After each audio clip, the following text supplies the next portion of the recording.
On a certain day, don't sleep on me, okay? A man was going about selling hats in the tropical heat of India.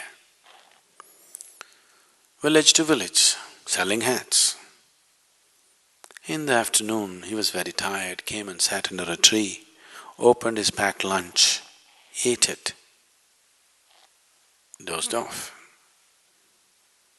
After some time, he opened his eyes. To his dismay, all the hats were gone. He looked around, where are the hats, where are the hats? He couldn't find them anywhere. Just by chance he looked up, there he saw a whole bunch of monkeys sitting their hats on. He screamed at them, they screamed back at him. He yelled, they yelled. He abused, they abused. He tried to pick up whatever he could and throw it at them. They picked up whatever they could and threw it back at him. Out of sheer frustration, not knowing what to do, he took his hat and flung it on the ground, not knowing what to do, helplessly. All the monkeys took their hats and flung it on the ground. He picked up these hats and went about selling hats. That was in early 20th century. This is 2009, November. Another hat seller going about selling hats in the summer season, and in the afternoon he came and sat under a tree. He opened his packed lunch, ate, promptly fell asleep. When he woke up, the hats were gone. He didn't look around, he looked straight up. All the monkeys were sitting with hats on. He got up and jived. They all jived with him. He made faces, funny faces at them. They made funnier faces at him. He had all the fun he wanted to have with them. And then he took his hat and flung it on the ground. A baboon of a monkey came down, picked up the hat, walked towards him, gave him a tight slap in the face and said, "You fool, you think only you had a grandfather?"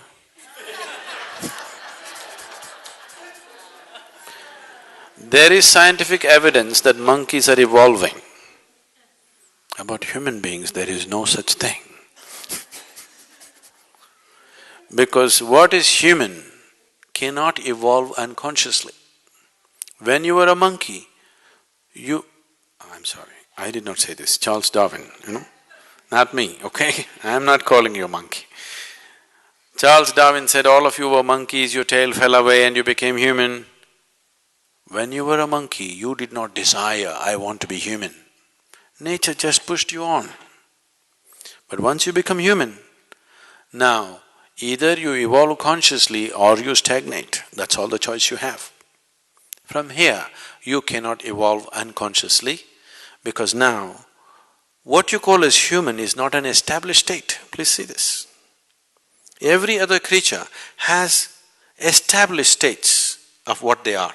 What is human is not established. This moment you can be godlike, next moment you can be brute-like, isn't it? Isn't it so? What is human is a flux. You can be anything you want, and this is the human being's struggle. Right now, human beings are not suffering their bondage, they are suffering their freedom. You could choose to be anything you want right now, this moment. You could choose to be whichever way you wish to be right now within yourself. This is the struggle, isn't it?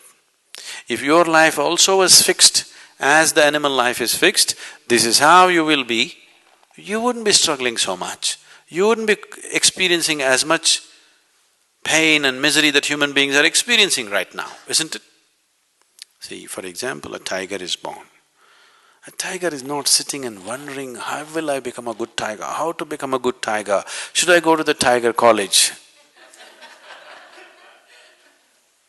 Just eat enough food.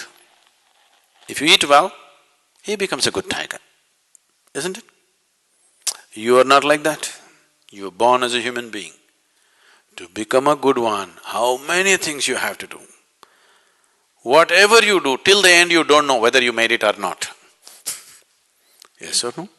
Socially, in a particular society, you can look at people and say, okay, compared to this person, I am better.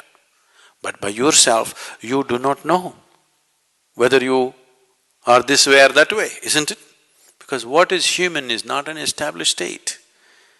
Every other creature, it's a fixed state. They eat well, they'll become that. If you eat well, at the most your body will grow, nothing else will happen. Isn't it so? Everything else have to be strived for because nature has left you free to become whatever you want to become. And right now, humanity is suffering its freedom, not its bondage. If you're suffering your bondage, it's bad enough, but it's okay. Because if you suffer your bondage, you will want to become free. If you suffer your freedom, it's a tragedy, isn't it? Isn't it so? Once you start suffering your freedom, it's tragic, because what is the way out of freedom? There's a way out of bondage. Where is the way out of freedom? I can bind myself. Please see in how many ways you're trying to bind yourself. You're trying to find a way out of freedom. There is no way out of freedom. There is a way out of bondage, but there is no way out of freedom, isn't it? Freedom is a benediction if you're aware. Freedom is a curse if you're unaware. So right now, don't curse your freedom, you just have to become more aware. Starting with this, how this works. If you become aware, then this freedom is such a fantastic thing. Such a beautiful thing it is. Because you could be whichever way you want. You could be whatever you want right now within yourself. No animal, no creature has this freedom except the human creature, isn't it? Isn't it so? Shall we exploit this or no? If you do not choose, if you remain a compulsive creature, you cannot call yourself a full-fledged human being. That's why I said it's an evolutionary problem. Only when you are able to do everything by choice, you can say, I'm human. Because a human being essentially means he is what he is by choice. If he becomes compulsive, he is like any other creature, biological, that's all. Nothing more will happen.